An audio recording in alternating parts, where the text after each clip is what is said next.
Welcome to Scooby-Doo's Mystery Town.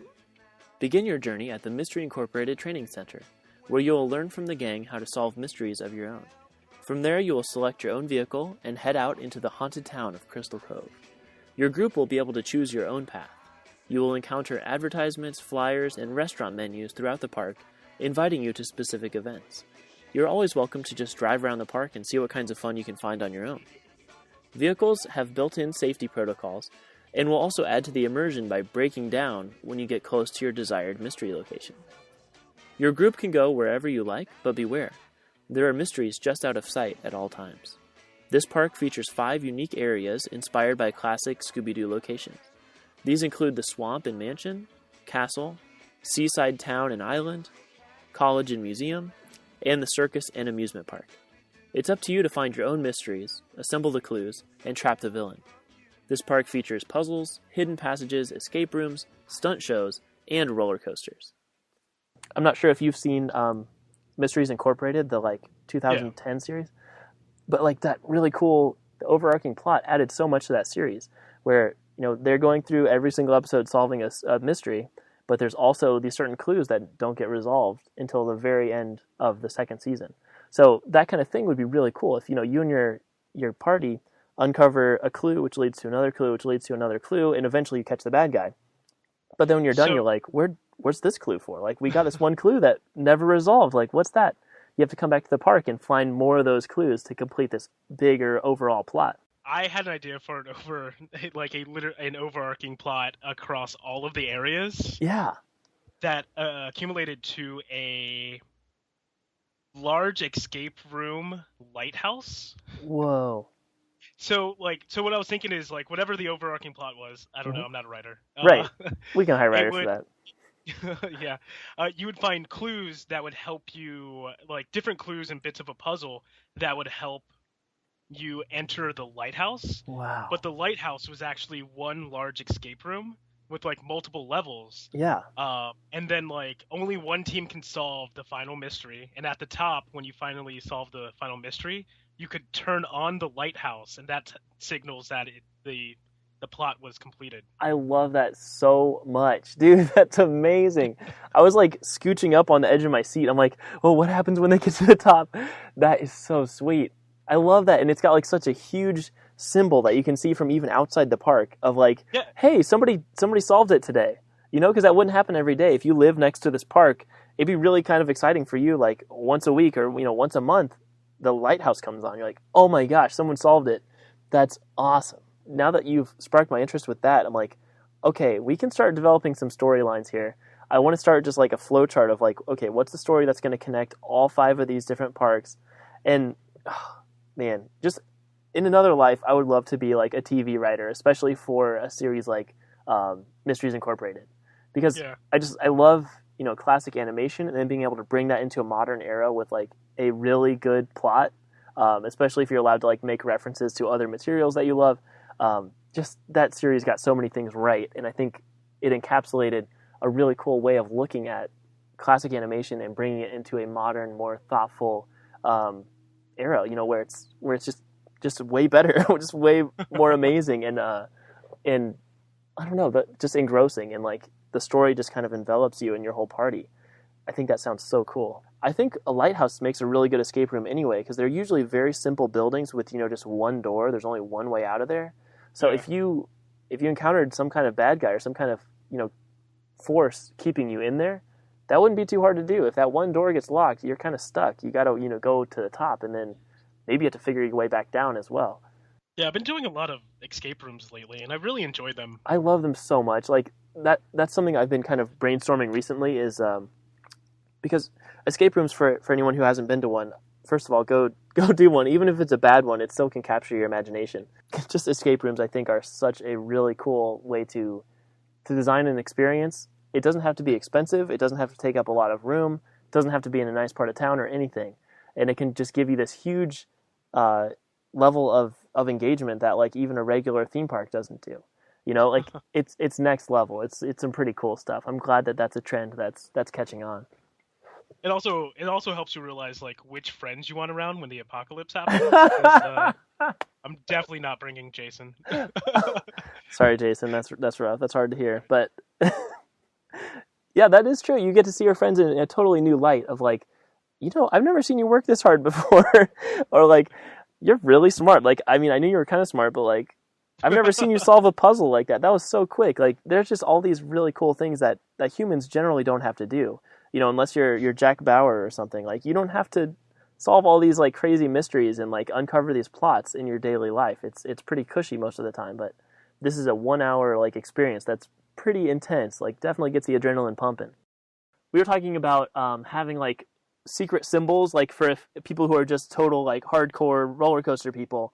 You might tell them this secret tip of look for this symbol if you're looking for a roller coaster. We ended up deciding that was a little bit clunky, and it might be better if we have like little, like wristband things that can show an icon. Like, I'm trying to think of what logo you would use. Maybe just the Scooby-Doo, like the diamond dog tag shape. The flower on the mystery machine, the front tire on the mystery machine, the spare tire. That's cool. So for this signage issue, I was thinking, when you have an exit coming up, it'll say gas station, food, and it'll list your food options, and it might say a college coming up. Like, it'll say the name of the university. Like, somehow universities get their own street signs, big attractions get their own, like exit warning signs. But I was thinking, like, that'd be a really straightforward way of doing it. You could have the restaurant logo for all the different restaurants, and then if it's a roller coaster, you could just have, attractions coming up and put some kind of, name of the specific roller coaster. So then roller coaster people can always just look for the attractions. If you're looking for somewhere to eat, look for the food. And then our stores could be inside of the gas stations.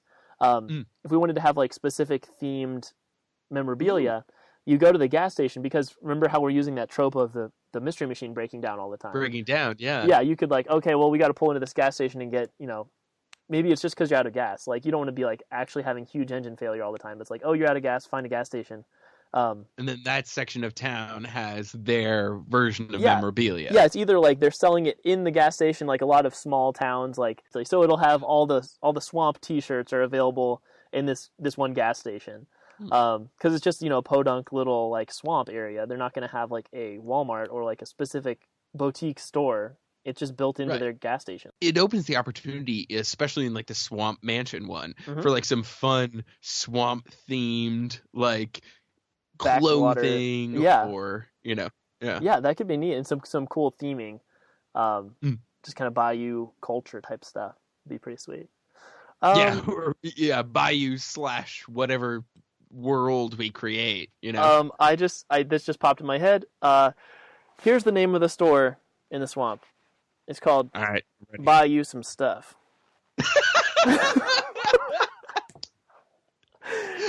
That's a great joke. Oh, God. Yeah, buy you some stuff here. Buy you some stuff.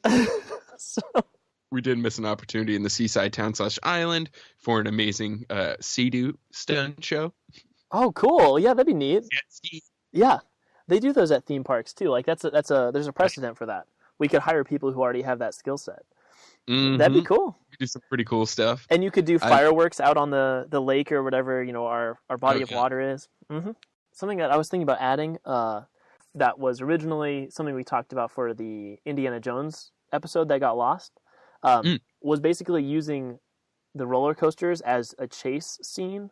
So basically, if maybe you're catching up to the bad guy in the Scooby-Doo, like you're about to solve the mystery and you just have to catch the guy and pull his mask off, and then he jumps in a car and drives off. Roller coaster. Yeah, you get into your mystery machine and then suddenly you're on a roller coaster. Like, it's your vehicle that you guys picked out, but because it's already a ride vehicle, it can just go on this like roller coaster type track. You won't be able to drive it, of course, but you'll be able to go through this like thrilling chase where you get to go like have some roller coaster type experiences of like drops and stuff like that. You're chasing the guy, the guy's chasing you. Yeah. You guys are like next to each other. Right. It'd be really fun. And then, maybe by the end of it, you catch the guy and suddenly you're at the next exit over. Like you've come to a new part of the That's how you part of the map. The world. Yeah, because you've already got your vehicle with you. The next episode 5 of this podcast was about Batman. And yes, I was thinking we could do a crossover. They're both Warner Brothers properties. And I just listened to a Dynamic Do episode where you reviewed the Batman Scooby-Doo crossover, and I was like, oh, with bat labels. yeah, with bat labels, yeah. I was wondering, like, could we, if we had these two parks on the same property next to each other, at Warner Brothers World or whatever. Oh, you have like a Venn diagram park? Yeah. There's a little area, maybe you can get access to it once you buy admission to either park. There's just a few like little rides or like something that kind of blends the two together. Or you could buy, the park hopper pass where you can just go from one transition over into the other. My favorite Batman, hands down, is still the 60s Batman. I think that's the greatest representation of Batman there's ever been. Yeah. Personally. I respect that. So, and Scooby-Doo crosses over with that as well. Mm-hmm. So I feel like getting the police station with Gordon's office with like the red phone and stuff like that. There could be some fun stuff you could do in there. Mm-hmm. Like, there's a wall panel that moves in the actual series. Yeah. To get where to you the can like Batcave. press a button and see like the rogues gallery and stuff. Totally insane. But I mean, you could easily cross that over with Scooby-Doo. Oh, totally. I don't know. Maybe one of the buildings in the Scooby-Doo's Mystery Town could kind of back up or actually turn out to be the Wayne Manor, Bruce Wayne's home. Yes. So like you accidentally kind of stumble across the Batcave when you're in Scooby-Doo land. You like pull a switch and then you can see two bat poles and you're like, what? And you go down the bat poles. Pull the statue back. Yeah, the little William Shakespeare or whatever that bust is. That'd be really kind of funny. Like you like backdoor into it. You're like, what is this? Like this is from Batman now? It'd be fun. It'd be a fun transition if you accidentally did it. Like you didn't even know it was there, and now you're like, oh, this is now Batman themed, I guess.